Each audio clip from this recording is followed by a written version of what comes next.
What's going on YouTube? It's Tej, back again with another video, and today we're going over round 2 of my updated 2023 NFL mock draft. If you missed yesterday's video, that was round 1. Definitely go back, check it out. There were some trades in there that will shake up the draft order throughout the rest of this updated mock, and then tomorrow we're going to go over round 3. But before we get started, I want to showcase the best players still available, and I'm going to try to remember to do this midway through the video as well. But just want to showcase who's still on the board, and meanwhile, I want to ask you all, if you enjoyed today's video, be sure to hit that like button. It seriously would help me and the channel out a ton. Helps us reach new draft fans and potentially add more people to the community. And if you are new here, want to see more draft coverage, more football content in general, be sure to hit that big red subscribe button and leave me your thoughts down below in the comments section. Who's your favorite team? Did you like the pick I gave your squad? Who went too high? Who went too low? And maybe what's a player to team fit that you liked out of today's video? But without further ado, let's go ahead and jump into it. Actually, one more thing. Thank you to our sponsor today, BetUS. Check out the links down below in the description. Now, let's jump into it. Starting with the Pittsburgh Steelers taking Anton Harrison.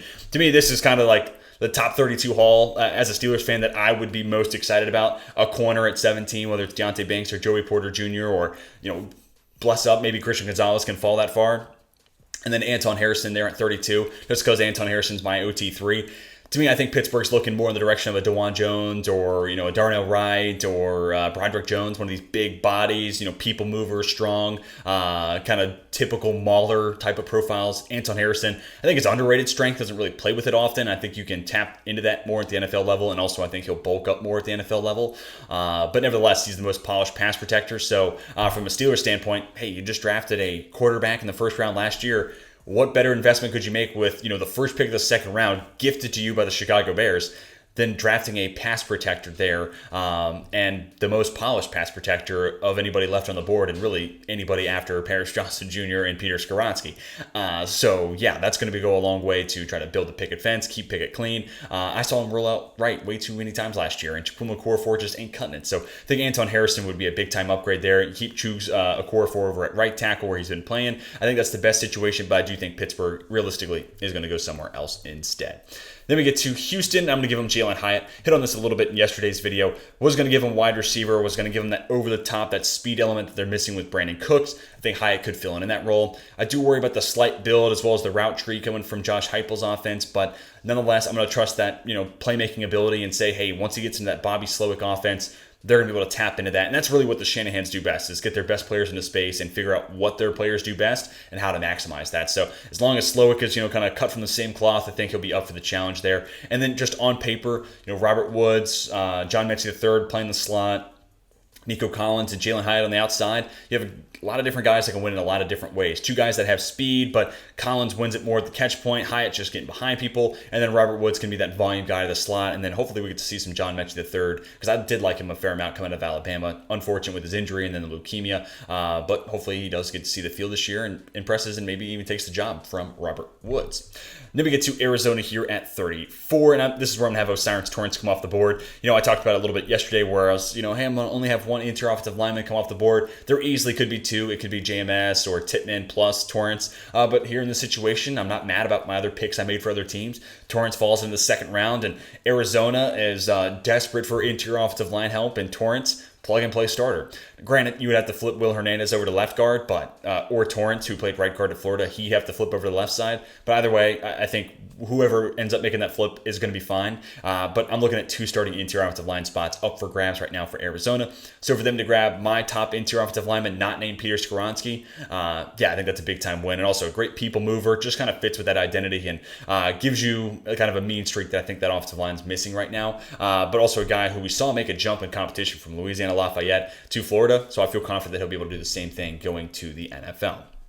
Next is the Indianapolis Colts. I'm going to give him Josh Downs here. I've been kind of pinballing between Downs and Tank Dell here. I know Isaiah McKenzie's there, but I still think adding another guy in the mix is not a bad thing. And basically, you'll have insurance of saying, hey, Josh Downs in this case, or Isaiah McKenzie. One of these two guys can be our slot wide receiver. And then we have Alec Pierce going into year 2 and Michael Pittman Jr., who I wonder what that contract situation is looking like right now, but I think he's proven that he could be the headline guy in that wide receiver room. So whether McKenzie gets hurt and that's when Downs sees the field, or Downs just outright wins the job, I think you're just finding that third fiddle. Really, he could be the second fiddle when it comes to targets. I think Downs, his skill set is a nice complement to the other two guys who don't really have a whole lot of yak ability. And they're both good athletes, especially Pierce working straight straight line, but I don't think they're the lateral movers, yards after the catch, short area, get open and win and take, a drag, 20 yards, create a big play type of ability that Josh Downs has. So it adds a different dynamic to that wide receiver room.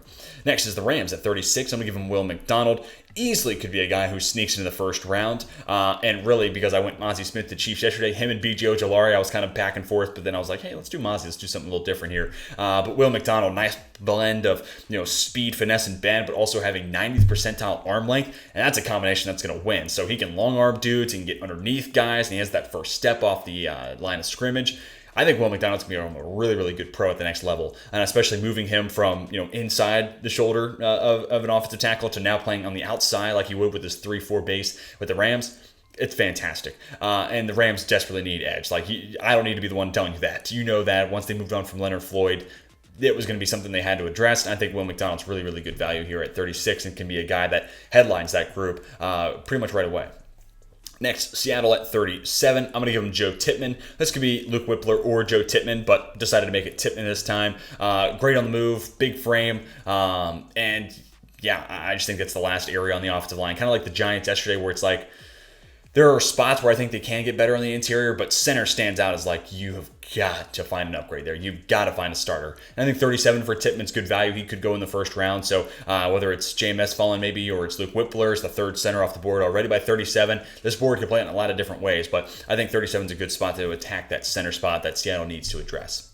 Then we get to the Raiders at 38, and that's where I'm going to go Cam Smith. I think he can be a flexible, versatile fit for that scheme that's going to mix between man and various zones. 4.43 40 kind of alleviated some concerns I had there. And just you look at the Raiders cornerback room, and it's Nate Hobbs and who else, right? So finding some reinforcements and adding a guy who easily could go round one here at 38 is a big-time add, and it just gives Patrick Graham a fighting shot to have his defense be suitable. We can go defensive line a little bit later on in day two, and then also maybe patch up interior offensive line as well. I think they do need some upgrades to the trenches, but here I'm going to go ahead and opt for adding that corner that I think will make Patrick Graham's defense that much better.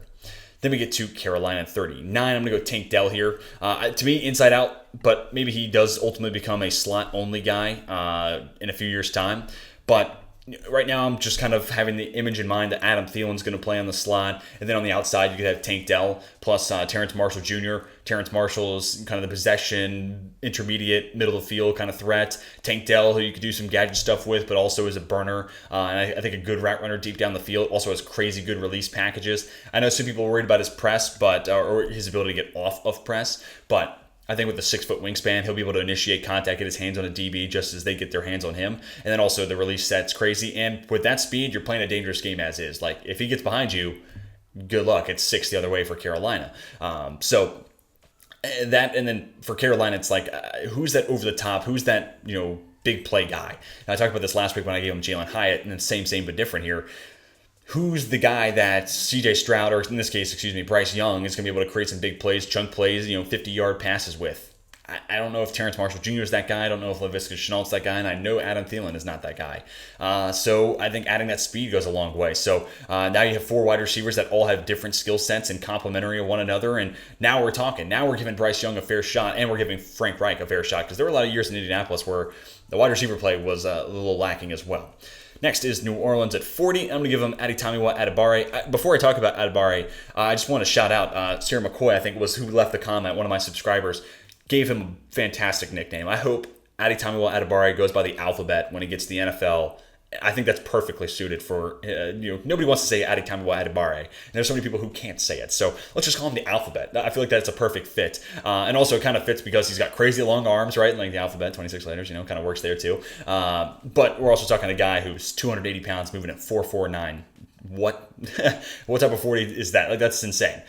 So, back in the first round, we went with Brian Brzee at 29, and Adebawore, I'm kind of planning on playing on the edge here, 280 pounds, kind of fits more with the mass that, Peyton Turner and Cam Jordan play with. So I could see that being the preference maybe for New Orleans. You could also flip us around and go Myles Murphy at 29 and convince me Adebawore is going to gain some weight and maybe play on the inside. You could convince me in either way. So again, going back to that 29-30 dilemma in yesterday's video, or Adebawore being flexible here, I think they both kind of patch up that offensive line or defensive line, fill the 2 holes that they have right now. So Adebawore gives them that third edge rusher, gives them that depth that they need, but also I think Adebawore easily could be that Cam Jordan replacement in a couple of years' time.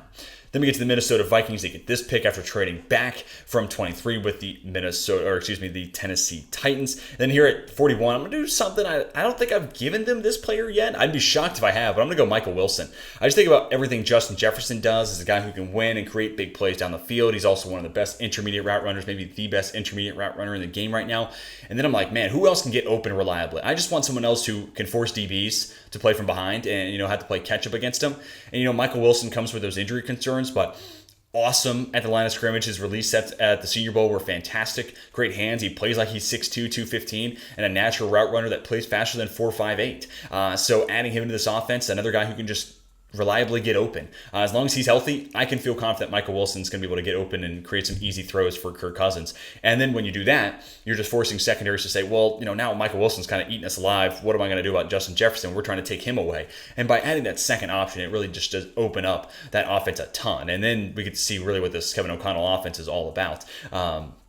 And, maybe this is Jonathan Mingo if you're going to go with, the sneaky upside wide receiver. I just like Michael Wilson more than I like Mingo. So I am going off of my board here versus, what I think maybe the Vikings board says. But other guys maybe in contention here. Tyler Scott could be interesting. Cedric Tillman. But Tillman's not quite the separator that I think Wilson can be. Rashee Rice, same problem. A.T. Perry, kind of same thing. I'd rather take him in the third like we did last week. Parker Washington slot only, that could work, but also feels a little rich for my blood. I think Wilson should be a guy who garners some top 50 love, and here I get to make it happen at 41 to Minnesota.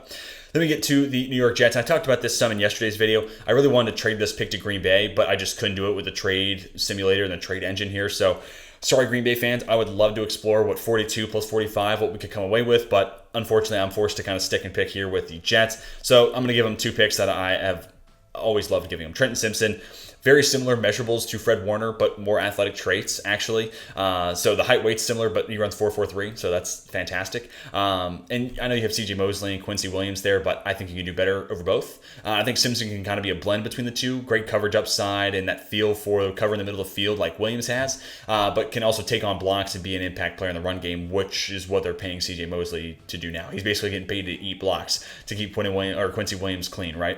And I think Trenton Simpson can be that. So it allows you to free up some cap space, move on from C.J. Mosley, get younger, get cheaper, and get more athletic at the position. And then Antonio Johnson, whether it's him playing the nickel or some strong safety reinforcement. I know they bring in Chuck Clark, but that's kind of like a one-year Band-Aid in my opinion. So Antonio Johnson can be the long-term play there at safety. Plus, you also have Jordan Whitehead. I think his contract only has 1 year left. Might have 2, but still, we're talking about Johnson on a 4-year contract. So it gives you some certainty and some clarity at safety long term, whether it's at strong safety or playing the nickel, where I also think the Jets could stand to find an upgrade right now. So, yeah, those 2 picks make a ton of sense. And they're both guys that I feel like get knocked down boards way too often. So Simpson at 42, Antonio Johnson at 43. To me, that's about where they should be going. Next is Atlanta, and at 44, I'm going to give him Tuli Tuipulotu, an edge rusher I haven't given him. And I was just looking at the options that we had on the board, and Tuli Tuipulotu actually lost weight at USC, but still 6'3", 266. He's among the bigger options available here without reaching on the board and grabbing, Zach Harrison or an Andre Carter II.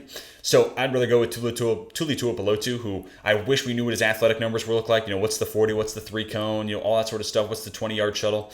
But we don't get the privilege of knowing that. And while that sucks, this guy on tape is really polished. And this guy gets off blocks both in the run game, but also as a pass rusher at a really high level. Doesn't always finish plays, but to me, it's like if you can get off blocks, we can figure out the rest. It's the process. We'll clean up the result with some time. So giving Atlanta that second pass rusher and someone with a little bit more bulk opposite of Arnold Ebiketie has been my emphasis. But also, I see Tuli Tuipulotu in the run game and shedding blocks there. I feel like he is that perfect counterbalance to, or as good a counterbalance to, Arnold Ebiketie as you're going to get here at 44. And again, this is a deep edge group. So going corner in the first round to me, again, feels like the right move or whatever they really want to do. I'm all in if Anthony Richardson makes it there, if they go in that route. And then going edge here, early day 2, where I think the depth of this class really lingers and you feel it on the board. Next, Green Bay at 45. We're actually have a run on tight ends here. Darnell Washington, I know a lot of Packers fans like this pick a lot. I think he is a good fit for that zone blocking scheme, being able to get out to the next level and trust his movement skills. He's a really good blocker, both in a phone book, but also in the move. 6'7", 265, doesn't come around often, running at 4.64, right? And then we get to see what he is as a receiver. And I'd be really curious to see what Matt LaFleur asks of him as a receiver. Robert Tonyan, for the longest time was basically just running seam routes and some crossers, and then chilling in the flat. And I think you can kind of do the same stuff with Darnell Washington, but, kind of block release, let him go in the flat. I think there's some upside there. And again, big frame, good athlete. Let's see what he does over the middle of the field running that seam. And then just adding one more pass catching option to give Jordan Love a fair fighting shot in his first full year as a starter, I think is, I'd love to see them do it in the first round, but realistically speaking, it's probably going to happen day 2 somewhere. And I think finding that third option behind Watson and Dobbs will make Love that much better. And then for New England here at 46, Michael Mayer. I mean, he kind of feels like a New England Patriot, doesn't he? I mean, maybe it's just because he's this big, white, lumbering tight end. But nevertheless, has that, prototypical linebacker size and weight and frame and contested catch ability, really. I saw some people comping Michael Mayer to Jason Witten, and the more I watch Mayer, I think he's a better athlete than Witten, but it is also kind of hard to deny how those two just love and embrace people just playing on their backside, and they just continue to make catches with people on their shoulders, basically. And then, Hunter Henry last year of his contract, Mike Gesicki, that's a 1-year deal. This gives Bill Belichick the tight end that he covets long-term. Guy who's a good blocker, receiving ability, works the middle of the field, good route runner, soft hands, contested catch ability out through the roof.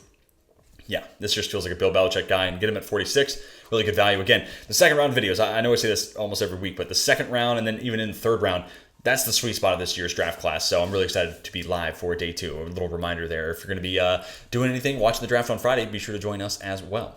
Then we get to Washington at 47. I'm going to go Steve Avila here. I just think they can stand to find an upgrade over Andrew Norwell. And to me, Avila, best pass protector in the class. And when you're starting, Sam Howell this year, it'd be good to keep him upright and good to give him a clean pocket, especially up the middle. We see QB struggle with that interior pressure.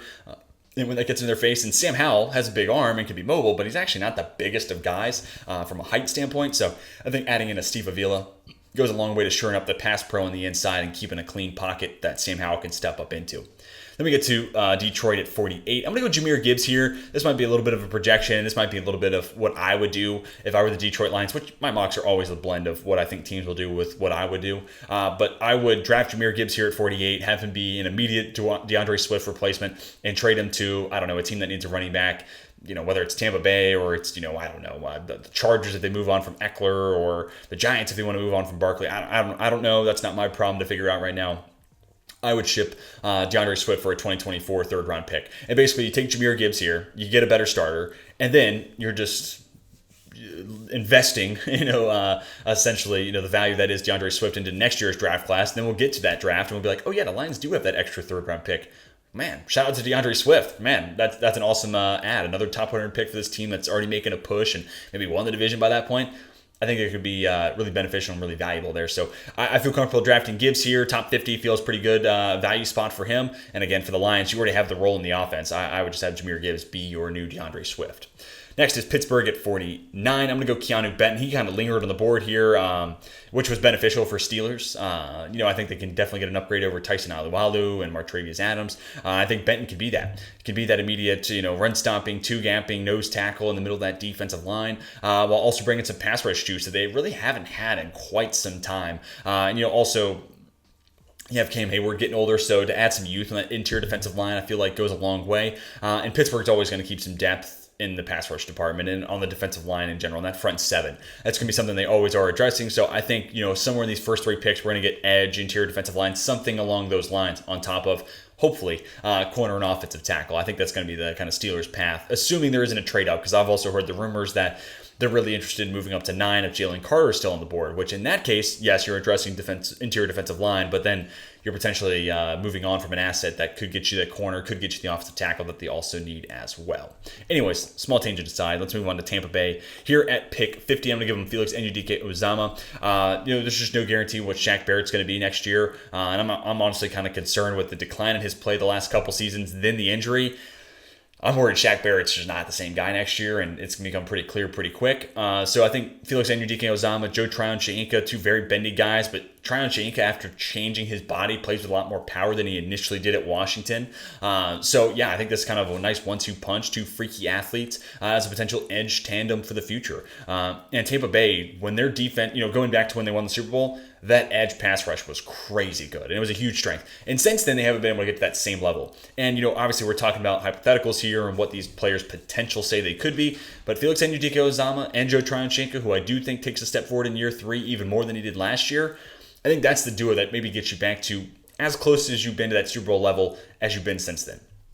Next, Miami at pick 51. Sam Laporta is going to be the selection here. I think I'm kind of coming around. Maybe Laporta over Musgrave. I like them both. I think there is a lot to enjoy about both. I think Musgrave is kind of getting a bad rap right now, and I'm kind of falling more and more in love with Laporta the more I watch him. So I don't want to let recency bias kind of kick in. But Laporta is this really nice add to this tight end room. And as much as I've said Darnell Washington is close as Mike McDaniels is going to get to George Kittle, Laporta's not the same, but he's not terribly far off, and he gives you more receiving ability than Darnell Washington has. So in that realm, I could see the argument that Laporta is closer to Kittle, because I also think he's a good blocker and a willing blocker and has the frame and the weight to kind of do that. But also a really hard player to bring down after the catch. You see his athleticism with the ball in his hands. Good route runner, soft hands, can do a lot of things, and was a big part of the Iowa offense as well. So, and even talking about George Kittle, he is not, George Kittle. He's not T.J. Hockenson from a blocking standpoint, but I don't think he's terribly far behind. And I think, with a year or two's time, you can get into a spot where you're comfortable having him play on early downs. So this kind of gives Miami that missing part of the offense, that missing, cog in the mix on top of solid running backs that fit the scheme, and then Jalen Waddle and Tyreek Hill. And this could be, again, about as close as Mike McDaniels is going to get to getting George Kittle into that offense in Miami.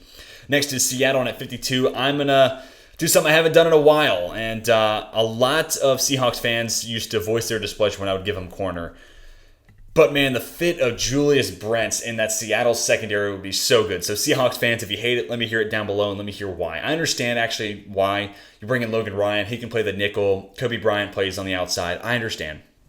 But also Jamal Adams' contract's getting to a point where I think you have to start thinking about what are the exit strategies of that.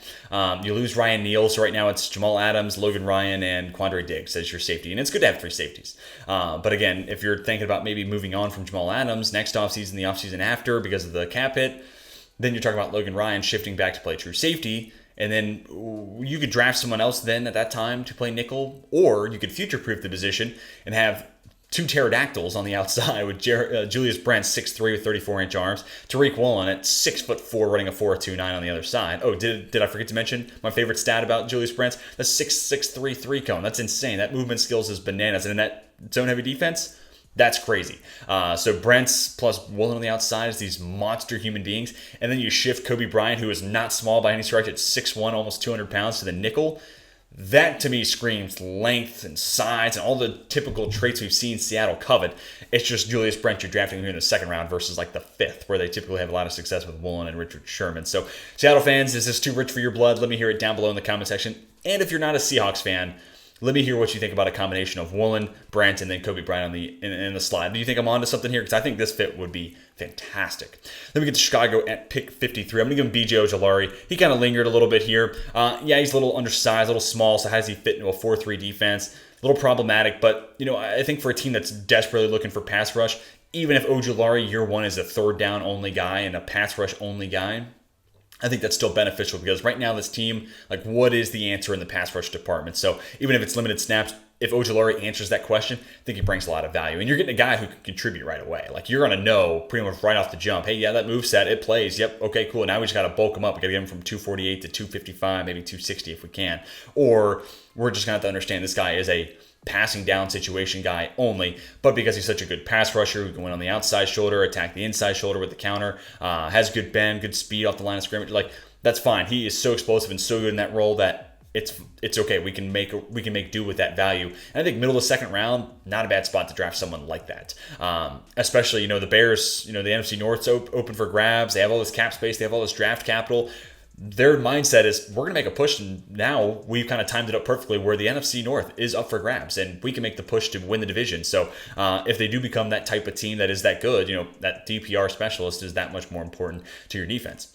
Then we get to the Chargers at 54. I'm going to give them Derek Hall. I just kind of like the value here.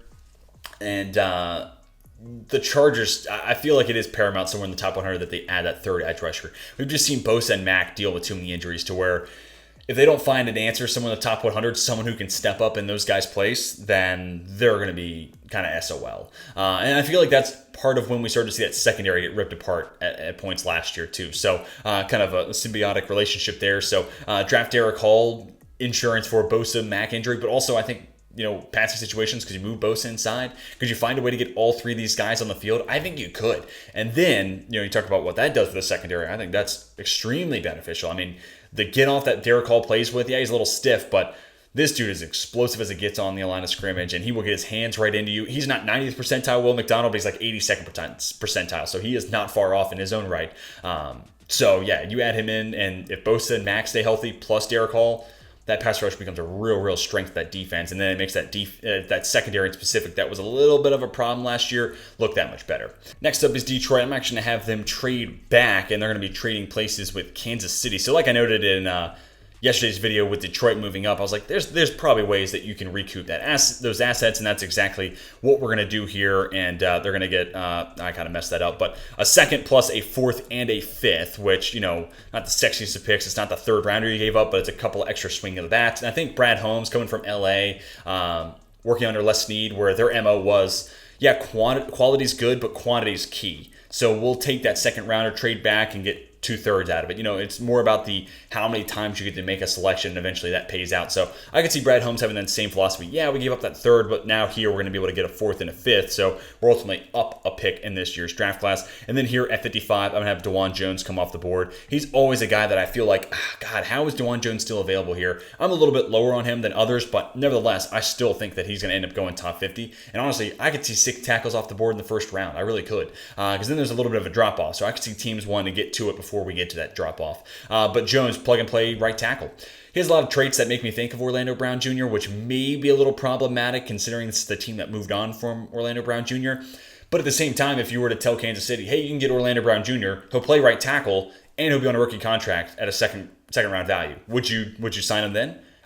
I guarantee the answer would be yes. And that's basically what you get here with DeJuan Jones. So you move Juwan Taylor over to left tackle. He's a more sure pass protector. And then DeJuan Jones has a lot of those traits that could make him a really sound pass protector. But I also think the fit for Kansas City makes sense because Patrick Mahomes, he's not Justin Fields, Lamar Jackson, but he moves and he runs with his legs enough to where defenses are going to have to rush contain. And that makes up for some of the weak spots in DeJuan Jones' game, like his footwork and keeping up with speed rushers. And because of that, if you rush contain and you're kind of sitting and waiting, you're letting DeJuan Jones have a wider window to get his hands on you. And once he does, he's too strong. You're nullified. You're out of the play. Then we get to the Jags here at 56. I'm going to go Matthew Bergeron. I think this fits one of two ways. I think you give Walker Little the chance to win the job and be the starting right tackle right away. And if he sucks, simply put, then Bergeron is your replacement there at right tackle, and I think he'd be fine. Or if Walker Little earns the job, stays healthy, and plays well, then Matt Bergeron's an upgrade over Ben Bartch at left guard. Because of that, tackle interior offensive line debate that's going on right now with Matt Bergeron, I'm fine with Jacksonville taking him, and then let's just see where the hole is. Is Walker Little a better player than Ben Bartch at their respective positions? And once you figure out who the weak link is, Bergeron steps into that role. So I think it makes a lot of sense there for the Jags. And, we're going into year 3 of Trevor Lawrence. You add Calvin Ridley into the mix after that trade at the deadline. Now let's patch up that offensive line that little bit more. Let's make this as good of a unit and as good of an ecosystem around Lawrence as well as possible. As well as, I want to note here, the run blocking upside of Matt Bergeron and that really being the biggest strength of his profile makes Travis Etienne that much more lethal. Next is the Giants at 57. Repeat pick here, but I think the fit makes a ton of sense. Drew Sanders. Also, I'm not really crazy about Sanders, but 57 to the Giants, that's a fit. And I think this is when we get into the value range where it's like, okay, I can understand it. Pittsburgh at 49 because they like to blitz linebackers. I can understand it as well. So for him to linger a little bit longer, add him into a perfect defense for his skill set, that to me is the ideal spot for Drew Sanders. Gives Wink Martindale the other linebacker that he needs. You pair him up, Sanders plus Bobby Okereke. That feels like a good 1-2 punch with complementary skill sets. And then, I wish we could add a corner, but we're going to ultimately add wide receiver tomorrow. But, that would be the one last missing piece to that defense for Wink Martindale. So, we patch up that offensive line. We add one of the missing pieces on the defensive side. It's just kind of a sound draft, plugging away at holes here for New York. Then we get to Dallas at 58. I'm going to go Diane Henley. So we're sticking here in the linebacker room, but we're getting a speedy coverage, linebacker that I think makes for a good complement for Leighton Vander Esch. And I think Vander Esch has the size and the weight to eat blocks, to keep Henley clean, so that alleviates some of the concern that you might have with Henley. But whether it's man or zone, this guy has a great coverage feel and also has the athletic traits to keep up with, a running back running a Texas route in man coverage, or to cover the entire middle of the field in, whatever zone they're playing. So I think he's just that second linebacker that they're kind of missing right now. And I think he's really good value here at 58. Twitched up athlete, a little small, may come to hurt in the run game, but if Dallas is as good as I think they're going to be next year, they're going to be winning a lot of games. Teams are going to be passing against them. Adding Daiyan Henley, I think, is a true impact in the middle of that defense. Then we get to Buffalo at 59, and I really like Cody Mauch actually going to Buffalo. I think he's got the movement skills that fit that blocking scheme. And then I think initially you probably start him at guard. They also have it depends. I would basically have Cody Mauch battle it out with Ryan Bates at right guard. And whoever earns that spot is my right guard starter. McGovern's going to play left guard, and then Mitch Morse plays center. But ultimately, I think Cody Mauch's best position might be center. And in that case, Mitch Morse can't play forever. And Connor McGovern could play center, but also Cody Mauch might be the perfect fit for that. Really twitchy athlete, can get out and run on the move, and once he is on the move, you do not want to be hit by Cody Mauch, because that's where you feel the blunt of his force. So, and then also this kind of buys some time to grow as a pass protector, and I think Buffalo could stand to add one more interior offensive lineman. So I think it fits a need. I think the value is solid. And I think with his position flexibility, could start now, but also could be a long-term starter at a different position. So I think he brings a lot of different values here to the table for Buffalo. Then we get to Cincinnati. I'm going to go DJ Turner. I love this fit. Easily could be Emmanuel Forbes. I actually talked about that with one of my subs in the comment section. Turner or Forbes, I'm fine with either one. If I'm going to go undersized, I think I'll trust DJ Turner in the scheme versatility that he comes with. Forbes primarily played a lot of zone at Mississippi State, though he does have man coverage, kind of size and arm length. So I understand there's some flexibility and some leeway there, and I'm actually going to say that in tomorrow's video. So you can convince me that he goes here at 60, but I actually think I just like DJ Turner a little bit more. A little shorter, and honestly weighs a little bit more, which is kind of bananas. But still, the concerns for both of them are that they're going to get boxed out, and some heavier, stronger guys are going to have their way against Turner and Forbes. Which okay, but Turner, whether it's man, zone, was great in coverage this last year at Michigan. Played a lot of press as well, and was one of the best graded press coverage corners in PFF's data system. And he looks great in off coverage too. Plus the athletic traits, the 3-cone, the 4.2, 640. I mean, there's a lot to like, but Lou Anarumo is going to mix up the schemes. Like, he's going to mix up the coverage assignments, snap in and snap out, drive by drive, game by game. And I think DJ Turner is well suited to be able to keep up with that. And I think he's more well suited than Emmanuel Forbes. That's ultimately why I went in this direction versus Forbes. But I'd be fine with Forbes being the selection as well.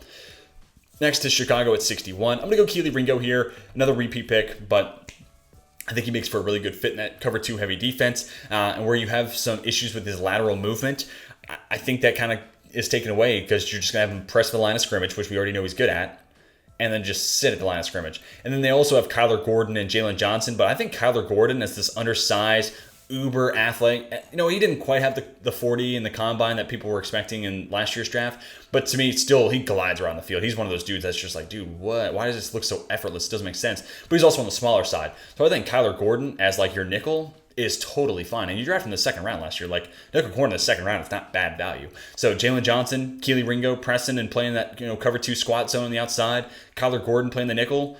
That's a really solid secondary trio. And then you need Eddie Jackson to kind of get back to where he was a few years ago. And he's had some games where he's like that. And then Jaquan Brisker going into year 2. Man, I'm starting to kind of fall in love with that secondary if Ringo were to be the pick here in Chicago at 61. Next up is Philadelphia. I'm going to go Sidney Brown. And basically, we're going to say, all right, Sidney Brown, you will take on Terrell Edmunds, and it's going to be a camp battle. Whoever wins, you're our starting strong safety. Simple as that. And I think Sidney Brown should win that job outright. I've been kind of, public and vocal about it, but I don't really think Terrell Edmunds is all that great. Maybe I'm biased as a Steelers fan, but to me, yeah, I felt like he was the root cause of a lot of big plays given up by the Steelers defense. And, he's supposed to be this great downhill crashing linebacker or safety that there were even talks about him moving to linebacker.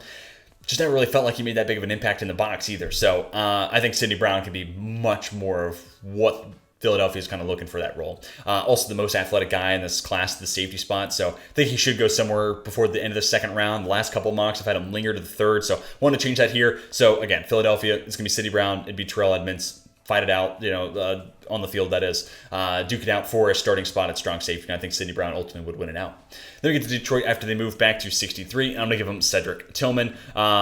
I think they could still stand to add one more wide receiver, and then specifically a wide receiver that is that big body, physical, box out, possession type. That's exactly what Cedric Tillman is. Him and Michael Wilson, I feel like, play with their size the most of anybody in this year's class. And yeah, his positioning too. It's not just that he has the size and the weight and the strength, but he always puts himself in the right position to shield off DBs, which I love. And then you go back to 2021, it's like he feels like he has a little bit more juice, a little bit more athleticism in the tank than he did in 2022. So it's like, man, I already kind of like the possession component of your game, and this is a wide receiver class kind of light on that. But then you're showing me a little bit more, kind of more to offer in 2021 than I saw in 2022. Okay, there might be even more to get out of Cedric Tillman. But you'd be talking about a wide receiver trio that is so well-rounded. Possession, contested catch guy in Cedric Tillman, over-the-top threat that can also win at other levels than Jameson Williams, and then Amon-Ra St. Brown, your volume slot, who is great at eating up over the middle of the field and also great after the catch. That is a wide receiver trio that can carry Jared Goff to the playoffs. But that is going to do it for the round 2 portion of this updated mock draft. Everybody, leave your thoughts down below in the comment section. Who went too high? Who went too low? And of course, who's your favorite team? And did you like the pick that I gave your favorite squad? Let me hear whether you loved it, hate it, or somewhere there in between. Let me hear your rationale down below in the comment section. I read and I respond to just about every comment. I read every comment. I respond to just about every comment down below in the comment section. But hopefully you all enjoyed. Be sure to hit that like button if you did. And subscribe if you're new to the channel, looking for more football content in your life. But that is going to do it for me. Be sure to come back tomorrow for the round 3 video. But until next time, my name is Teach, and I am signing off.